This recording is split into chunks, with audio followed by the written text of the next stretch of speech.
न ही उसके पास गाड़ी थे, बंगले थे, और न ही कोई वैभव संपत्ति उनके पास व्याप्त थी। एकमात्र उनके पास संपत्ति थी, और वो है भगवान के नाम की संपत्ति। किस्मत एक दिन करवट बदलता है। पत्नी के कहने पर द्वारकाधीश से मिलने जाते हैं, और भगवान श्री कृष्ण उनके मस्तक पर चंदन लगाने के बहाने जैसे चंदन लगाते हैं तो ही सारा दुर्भाग्य सौभाग्य में परिणत करा जाते हैं। ऐसा ही हमारा जीवन होता है। एक पल के लिए भी यदि हमने अपने कर्मों को नहीं भूला, अपने भगवान को नहीं भूला, तो निश्चय जानिए एक दिन हमारा भाग्य जरूर जागता है, जरूर परिवर्तनीय होता है। और आज वही एक समय प्रारंभ होने जा रहा है। ठीक एक समय आता है 9 जुलाई को। क्या है इसका कारण? क्यों हमने इसे भगवान श्री कृष्ण के आशीर्वाद के स्वरूप में जोड़ा है? क्यों आखिर देव गुरु बृहस्पति और शनि का वरदान हमको मिलने जा रहा है? इन्हीं सभी बारीकियों को समझिएगा।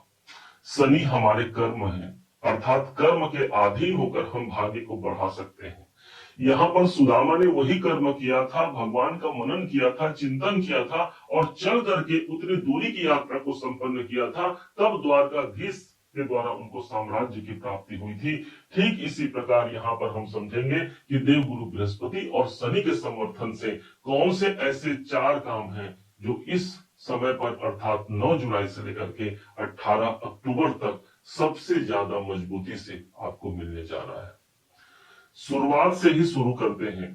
15 मई का वो डेट था जिस दिन देव गुरु बृहस्पति आपके 10वें भाव को छोड़ करके इनकम के भाव पर इनका प्रवेश हुआ था, जो कि हमारी इच्छाओं की पूर्ति का स्थान है। यही वो स्थान हो गया जहां पर देव गुरु बृहस्पति विराजमान है। लेकिन एक समय आता है 12 जून का समय, जिस दिन सूर्य नारायण के द्वारा इस देव गुरु बृहस्पति के तेज को अस्त कर दिया जाता है। फलस्वरूप देव गुरु बृहस्पति अस्त हो गए।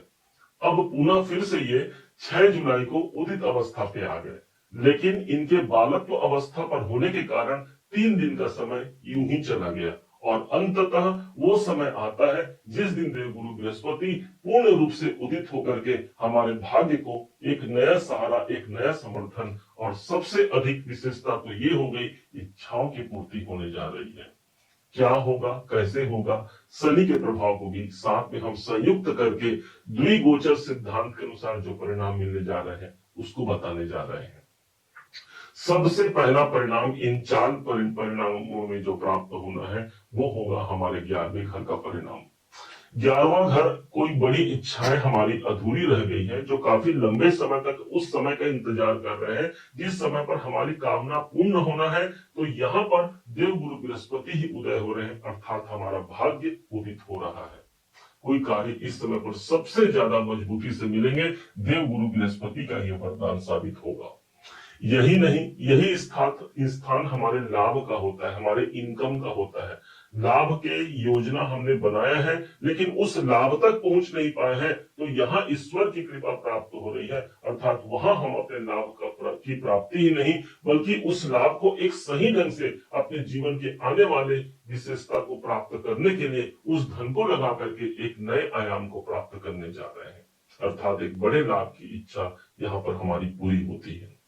दूसरा परिणाम, गुरुदेव के पास जो अगली दृष्टि है, जो 5वीं दृष्टि है, अब वो पड़ रही है सीधे हमको 7 नंबर जहां लिखा है, ये तीसरा घर होता है आपकी राशि से, 1 2 3, और यही वो घर है जहां पर शनिदेव उच्च के होते हैं। हालांकि यहाँ पर गुरु की जो दृष्टि पड़ रही है, 5वीं दृष्टि तुला राशि पर, ये देव गुरु बृहस्पति के शत्रु की राशि है, शुक्र की राशि है। परंतु इस बात को मत भूलिएगा कि शनिदेव स्वयं इस समय पर गुरु की राशि मीन राशि पर बैठे हैं। प्रभाव क्या हो गया? एक एग्रीमेंट होता है, एक अनुबंध होता है गुरु और शनि के मध्य। गुरु कहते हैं भाई आप मेरे घर को मत बिगाड़ना, अर्थात अष्टम भाव को मत बिगाड़ना, मैं आपके तीसरे भाव को नहीं बिगाड़ूंगा, क्योंकि शनिदेव इसी भाव पर उच्च के होते हैं, और अपनी उच्च की राशि किसको पसंद नहीं होता, अपने उच्च का घर किसको पसंद नहीं होता। और यही एग्रीमेंट को पूर्णता की ओर देखते हुए नए साहस, नए कॉन्फिडेंस की हमारी वृद्धि होने जा रही है। मार्केटिंग में है, सेल्स में है, स्पोर्ट्स में है, या फिर आईटी फील्ड से जुड़े हुए हैं, तो गुरु का ये वरदान 4 महीने तक रहेगा, 18 अक्टूबर तक रहेगा। इस कार्य की की प्राप्ति के लिए, अपने कॉन्फिडेंस की वृद्धि के लिए ये समय एक सबसे ज्यादा अनुकूल समय रहेगा, जहां किसी नए कार्य की शुरुआत के लिए गुरु की यहाँ पर कृपा हमको प्राप्त हो रही है। अब दूसरा प्रभाव हमको मिलने जा रहा है हमारे पंचम भाव पर। ये पंचम भाव ही वो भाव है जो हमारे प्रारब्ध का भाव है। यदि आज हमारे जीवन में कोई दुख तकलीफ कोई कष्ट समस्या चल रही है तो कहा गया है पूर्व जन्म कृतम पापम व्याधि रूपेण बाधते। पूर्व जन्म में हमने कोई कृत्य किया है जो इस जन्म में हमको व्याधियों के रूप में प्राप्त हो रही है, और देव गुरु बृहस्पति की पंचम दृष्टि सप्तम दृष्टि का पढ़ना अर्थात ईश्वर की कृपा से उन व्याधियों से हमको मुक्ति मिलती है, उन रुकावटों से हमको मुक्ति मिलती है। पांचवा भाव जागृत होना, इसका तात्पर्य ये वो समय हो गया जहां पर संतान के लिए कुछ हम बेहतर करने जा रहे हैं। बच्चों को लेकर के यदि परेशान है तो इस समय पर बच्चे हमारे पॉजिटिव होते हैं, अपने शिक्षा एजुकेशन के लिए वो आगे बढ़ करके अपने प्रयास के अनुसार एक अच्छी सफलता को प्राप्त इस समय पर कर पाएंगे। आप स्वयं विद्यार्थी हैं, शिक्षा में इस समय पर मन लगता है, ईश्वर के प्रति हमारी जिज्ञासा बढ़ती है। नवम भाव जागृत, पंचम भाव जागृत होना अर्थात ये समय है शेयर मार्केट में आपने पैसा लगाया है, हो सकता है वहां से कोई इनकम का सोर्स निकल के आ जाए, क्योंकि गुरु इनकम के भाव से ही पंचम भाव को देख रहे हैं। कोई क्रिएटिविटी कोई कलात्मक कार्यों में आपकी अभिरुचि है, वो कार्य आपका आगे बढ़ सकता है। पंचम भाव जागृत होना अर्थात त्रिकोण के भाव का जागृत होना एक सबसे बड़ा शुभ परिणाम माना जाएगा, जो मेरी इच्छाओं की पूर्ति के लिए सबसे महत्वपूर्ण समय होगा। अब तीसरा परिणाम मिलने जा रहा है सप्तम भाव पर। सप्तम भाव पर शनि देव के पास एक दृष्टि है, और वो दृष्टि है इनकी 10वीं दृष्टि। 10वीं दृष्टि से शनि देव को देखेंगे तो ये 7, ये 8, ये 9 और ये 10, अर्थात शनि अपने स्वयं के, शनि का भी यहाँ पर प्रमाण हो गया, शनि की 10वीं दृष्टि पड़ गई और गुरु की दृष्टि तो आ ही रही थी। अब सप्तम भाव जागृत होने का मतलब क्या है, इस समय पर शनि देव ठीक 13 जुलाई से वक्री हो जाएंगे।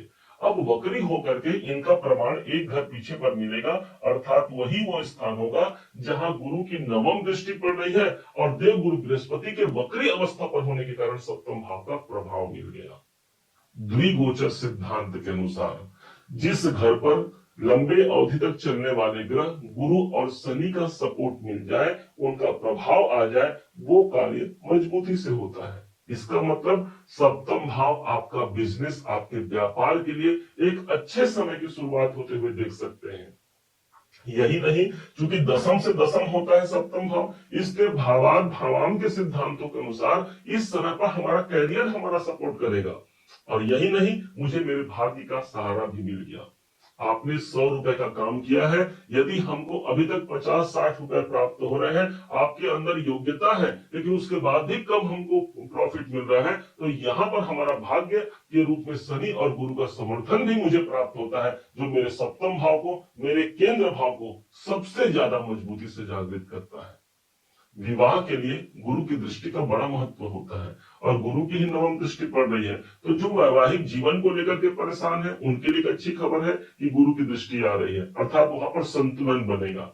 यदि कोई विवाह की संभावनाओं की तलाश कर रहे हैं, नए जीवन साथी नए जीवन संगिनी को पाना चाह रहे हैं, तो यहाँ सप्तम भाव जागृत हो चुका है, विवाह के योग बनते हैं। वास्तव में ये स्थान आपके पार्टनर का होता है, तो इस समय पर पार्टनर की प्राप्ति होना या फिर अपने पार्टनर के द्वारा हम लाभ ले सकते हैं। और न सिर्फ सप्तम भाव का जागृत होना, मतलब आपकी तो ये गोचर कुंडली होगी, लेकिन आपके जो पार्टनर है उनको भी इसका सपोर्ट मिलेगा, क्योंकि सप्तम भाव आपके पार्टनर का है। उनके कैरियर में भी कोई रुकावट कोई बाधा चल रही है, तो इस समय पर उनके लिए भी एक बेहतरी का प्रयास शनि और गुरु के माध्यम से किया जा रहा है। और ये समय एक उपयुक्त समय रहेगा जहां पर बड़े परिणाम से जुड़ने का समय है। लाभ के लिए हमने बताया था कि इस समय पर लाभ का अवसर हमको प्राप्त होगा। तीसरा भाव जागृत होना अर्थात हमारा साहस बढ़ेगा, कॉन्फिडेंस बढ़ेगा और किसी कार्य की पूर्णता के लिए हम आगे बढ़ते हैं। पंचम भाव प्रारब्ध के शुभ परिणाम हमको प्राप्त होते हैं, और वहीं पर सप्तम भाव का जागृत होना कैरियर के दृष्टिकोण से एक अनुकूल वातावरण हम प्राप्त कर पाते हैं। उपाय क्या करना है? उपाय के लिए सिर्फ एक ही उपाय है, और वास्तव में कहा जाए वो उपाय नहीं बल्कि ईश्वर के प्रति हमारी कृतज्ञता है, हमारा आभार है कि हे भगवान, आपने मुझे ये सब कुछ प्रदान किया है। मैं भी ये वचन देता हूँ कि मैं आपके लिए जो मेरे मन में जो मैं जाप पूजा करता हूँ आपके लिए, उसको मैं बरकरार रख पाऊंगा। गुरु के मंत्रों का जाप कर लीजिए।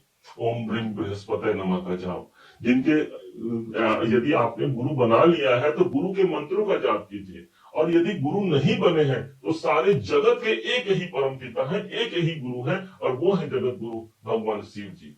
शिव के मंत्रों का जाप कीजिए, नमः शिवाय के मंत्रों का जाप करके जल अर्पण कीजिए शिवलिंग पर। निश्चय मानिए श्रावण का ये मास रहेगा जिस समय पर ये उदित हो रहे होंगे, और ठीक हमारी कामनाओं की पूर्ति के लिए भगवान शिव शंकर जी साक्षात हमको आशीर्वाद प्रदान करेंगे। उम्मीद है आप सबने इसे समझा, आप सबने इसे जाना है। यदि आपने इसे समझा है, जाना है, मेरे समझाने का प्रयास यदि आपको सार्थक लगा हो, मेरे समझाने का तरीका यदि आपको सार्थक लगा हो, तो हर बार की भांति इस बार भी अपना प्यार भरा लाइक और कमेंट करना कभी मत भूलिएगा। और हाँ, यदि अभी तक आपने चैनल को सब्सक्राइब नहीं किया है, सब्सक्राइब जरूर कीजिएगा। पुनः एक बार फिर आप सभी का दिवस बहुत मंगलमय हो, इन्हीं शुभकामनाओं के साथ। जय श्री राम।